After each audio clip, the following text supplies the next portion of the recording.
야곱은 홀로 남았더니 어떤 사람이 날이 새도록 야곱과 씨름하다가 자기가 야곱을 이기지 못함을 보고 그가 야곱의 허벅지 관절을 치매 야곱의 허벅지 관절이 그 사람과 씨름할 때 어긋났더라.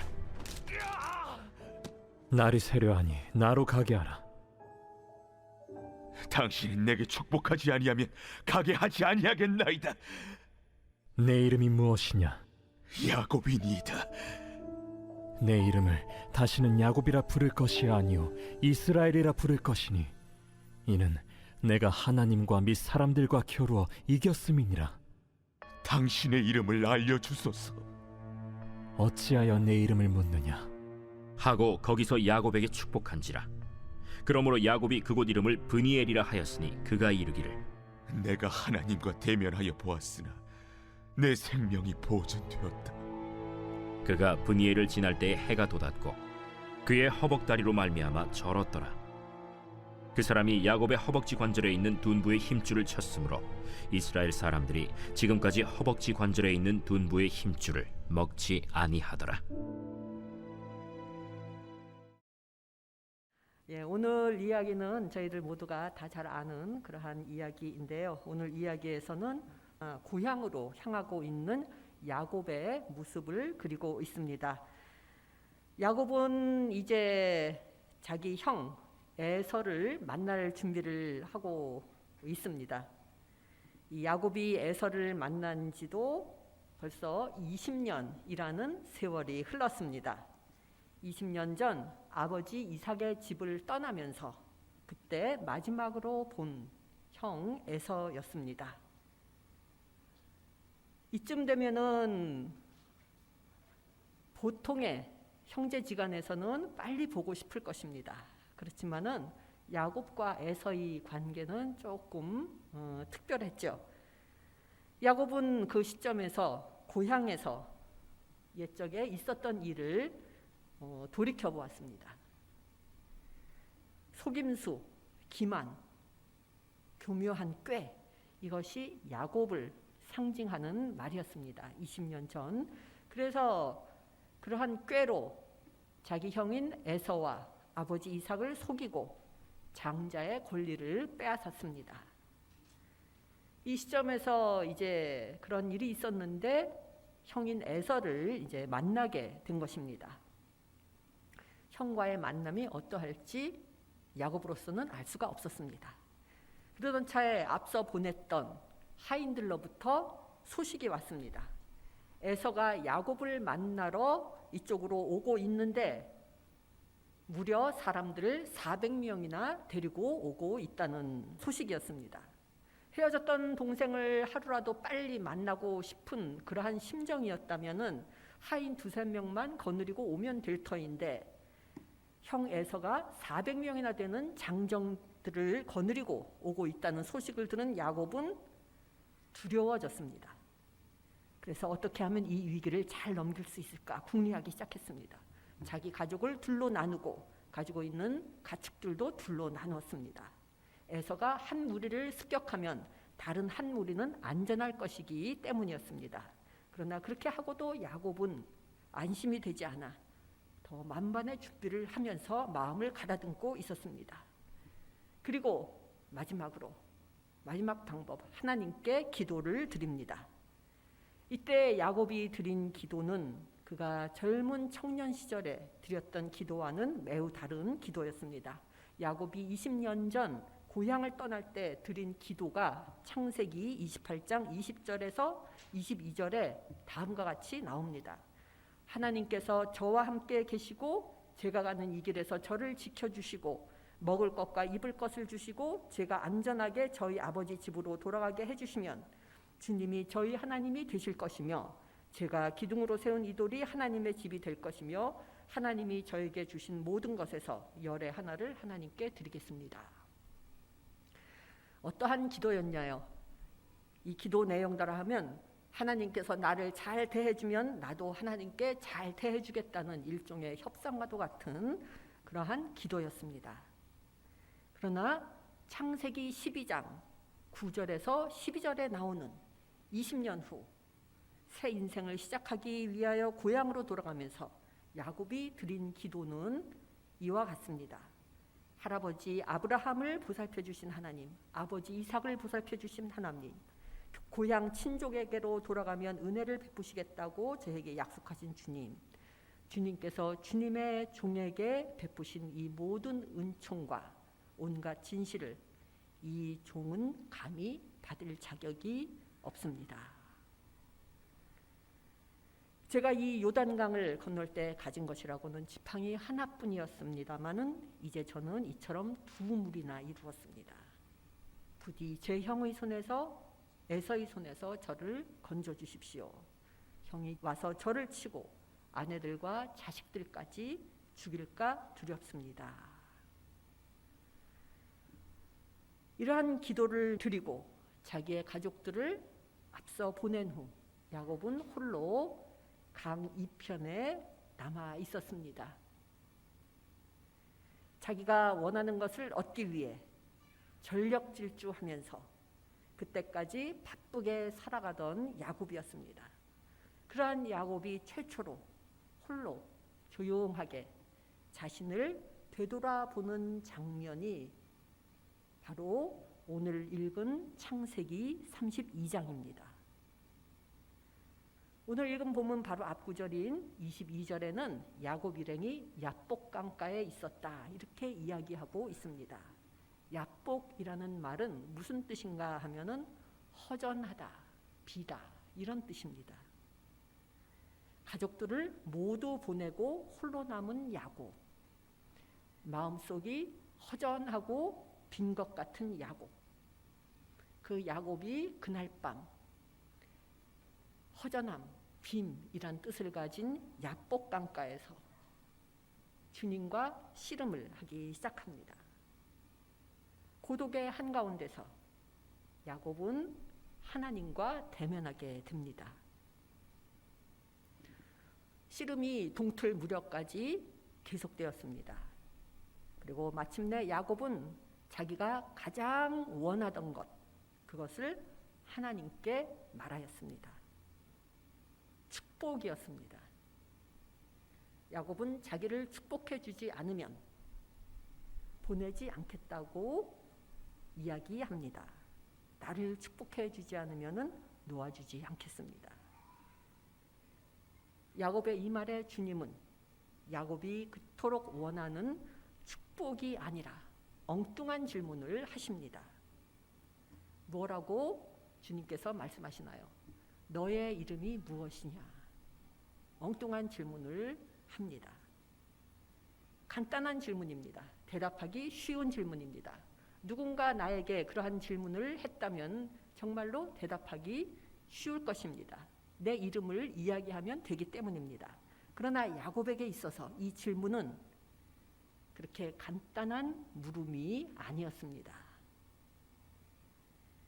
야곱에게 있어서 이 질문은 20년 전에 있었던 일을 기억하게 만드는 질문이기 때문입니다. 20년 전 야곱은 자신의 이름에 대하여 거짓말을 한 적이 있었습니다. 아버지 이삭이 야곱에게 똑같은 질문을 했습니다. 너의 이름이 무엇이냐? 내가 누구냐? 이렇게 질문했을 때 야곱은 저는 에서입니다. 이렇게 대답하면서 아버지를 속였고 그래서 아버지로부터 축복을 받아냈습니다. 한마디로 형인 에서와 복을 받기 위해 경쟁을 한 것인데 야곱은 정직한 방법이 아니라 속임수와 관계로 복을 받고자 했고 그리고 그 결과 목숨을 살리기 위하여 도망쳐야 했습니다. 20년 후 이번에는 주님이 야곱에게 똑같은 질문을 하십니다. 내 이름이 무엇이냐? 야곱입니다. 이번에는 야곱이 제대로 대답합니다. 그러나 이렇게 대답하는 야곱의 마음속에는 이러한 생각이 떠올랐을 것입니다. 저는 야곱입니다. 20년 전 에서인 척하고 속였던 야곱입니다. 다루기 힘들고 부정직하고 항상 무엇인가를 더 받기 원하던 그 야곱입니다. 그게 바로 저입니다. 야곱은 경쟁하는 것을 굉장히 좋아했던 사람입니다. 그런데 경쟁이라고 하면은 우리들은 대개는 옆 사람과 주위 사람들과의 대결을 생각합니다. 그러나 참다운 경쟁, 제일 힘든 경쟁, 주위 사람들과의 경쟁이 아니라 나 자신과의 경쟁입니다. 이 경쟁은 옆 사람이 아닌 나 자신, 특히 어제의 나 자신과의 경쟁입니다. 어제의 나와 오늘 지금의 나는 달라야 합니다. 어제보다 오늘 조금 더 따뜻하게 남을 배려하고 그들을 더 따뜻하게 대해주고 다른 이들 속에 생명의 기운을 북돋기 위해 자기를 조금 더 낮출 수 있어야 합니다. 어제의 내가 남을 더 배려했다면 오늘의 나는 그보다도 더 남을 배려하고 자기를 더 낮추고 다른 사람들을 더 따뜻하게 해줄 수 있을 때 어제의 나보다는 오늘의 내가 더 그러한 삶을 살았구나 하고 이야기할 수 있을 때 그 마음에 평안이 찾아오고 그 마음에 기쁨이 찾아옵니다.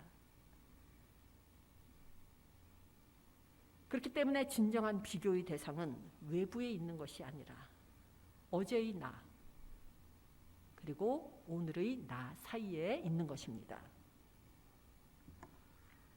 사람들은 비교하기를 정말로 좋아하죠. 가격 비교도 하고 사람들 간의 비교도 하고. 그러나 자연을 보면은 그러한 비교가 무의미해 보입니다. 오리와 황새가 있습니다. 우리들은 오리와 황새를 견주어 보면서 황새는 이렇구나, 오리보다 이렇게 더 훌쩍 키도 크구나 하면서 비교를 할 것입니다. 그러나 오리는 황새를 부러워하지 않습니다. 산을 보면은 낮은 산이 있고 높은 산이 있습니다. 그러나 낮은 산은 높은 산을 부러워하지 않습니다. 화렵수가 있고 침엽수가 있습니다. 화렵수는 화렵수대로 아름답고 침엽수는 침엽수대로 아름답습니다. 여러 가지 꽃이 있습니다. 그러나 그 꽃은 각각의 아름다움을 지니고 있습니다. 살아서 생명이 있는 모든 것들은 그 자체대로 아름다움을 간직하고 있기 때문입니다. 이렇게 경쟁심 많던 야곱, 에서와 끊임없는 경쟁을 하고 삼촌인 라반과도 경쟁을 하던 이 야곱이 나는 야곱입니다 라고 대답을 하자.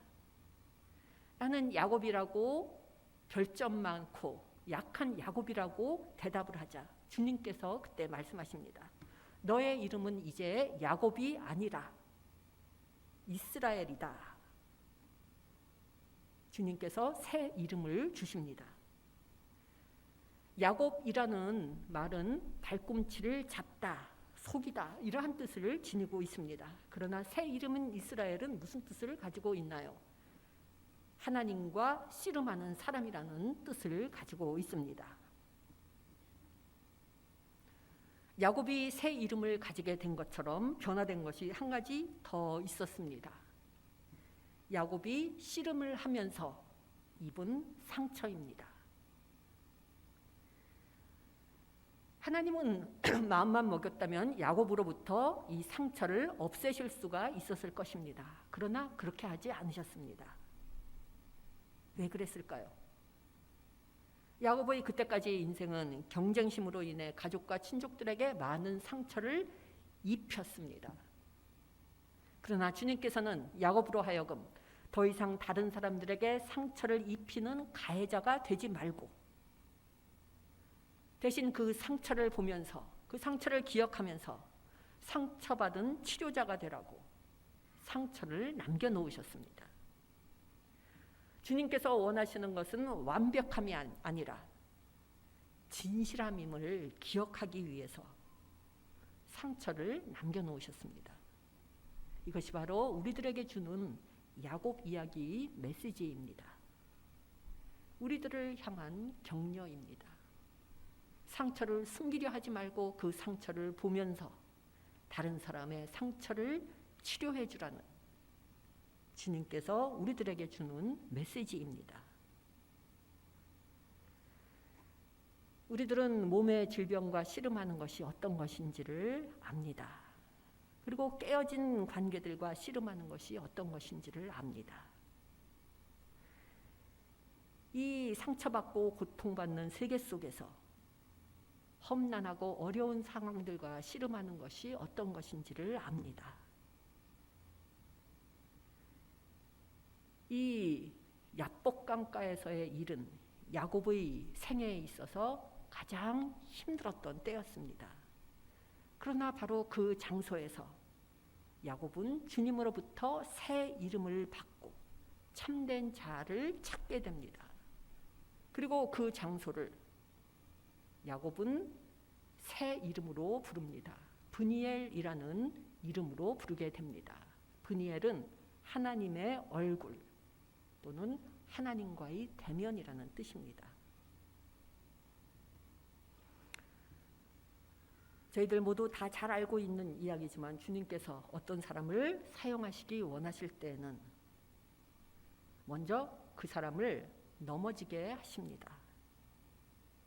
쓰러지게 하십니다. 그래서 그 사람으로 하여금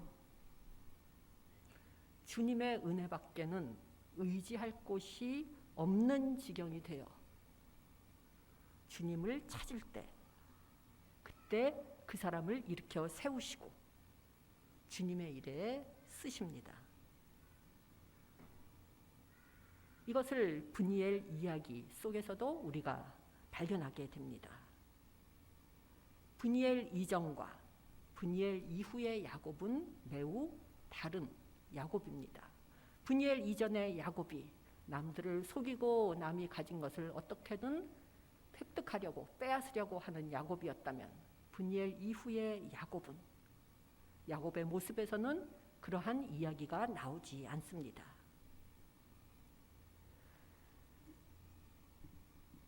위기는 기회라는 말이 있습니다. 위기라는 이 한자 자체가 위험한 기회라는 뜻이죠. 위기 중에 우리는 우리의 정체성에 대해서 질문하게 되고 잃었던 정체성을 찾게 되고 새롭게 세워진 그 정체성 위에 새로운 의미를 찾으면서 다시 우뚝 서게 됩니다. 오늘은 사순절 첫째 주일입니다. 지난 2000년간 기독교인들은 사순절 기간 동안 금식하고 기도하면서 자신의 삶을 되돌아보며 주님의 부활절을 기다렸습니다. 올해 사순절 기간 동안 저희 모두가 삶을 되돌아보면서 브니엘 같은 역사가 일어나기를 기원합니다. 이 사순절 기간 동안 주님의 얼굴을 보는 그러한 은혜를 체험하시기 바랍니다. 그리고 브니엘에서 있었던 그 씨름을 통해 저희 모두가 진실한 모습을 찾게 되기를 바랍니다. 그래서 상처받은 치료자가 되어 생명을 살리는 다른 사람들의 삶을 조금 더 따뜻하게 하고 쉽게 해주는 그러한 삶을 살도록 도와주는 저희 모두가 되기를 바랍니다. 그리하여 상처받은 치료자인 저희 모두가 저희 주위 사람들에게 희망의 빛을 비추는 삶, 그 삶이 저희 모두의 삶이 되고 저희 대학교회 공동체가 그러한 분들이 모인 복된 공동체가 되기를 주님의 이름으로 축원합니다. 다 함께 기도 드리시겠습니다. 은혜로우신 주님, 저희들의 삶에서 일어나는 일들을 통해 저희들을 다듬어 주시고 성장케 해주시는 주님의 사랑과 은혜에 감사드립니다. 저희들의 제한된 능력과 연약함을 이 시간 주님께 고백합니다. 또한 부족한 저희들은 저희의 인간적인 생각과 능력에 의지할 때가 많음을 고백합니다. 간절히 바라옵기는 이 사순절 기간 동안 자기 비움을 통해 크고 전능하신 주님을 체험하고 겸손히 주님께 의존하게 하여 주시옵소서. 저희들의 마음을 주님의 영으로 채워주시고 주님의 능력으로 새로워지게 하여 주시옵소서. 그리하여 저희의 약함 속에 주님의 능력이 온전하여지고 주님의 영광이 드러나는 삶이 되게 하여 주시옵소서. 이 모든 말씀 예수님 이름으로 기도드립니다.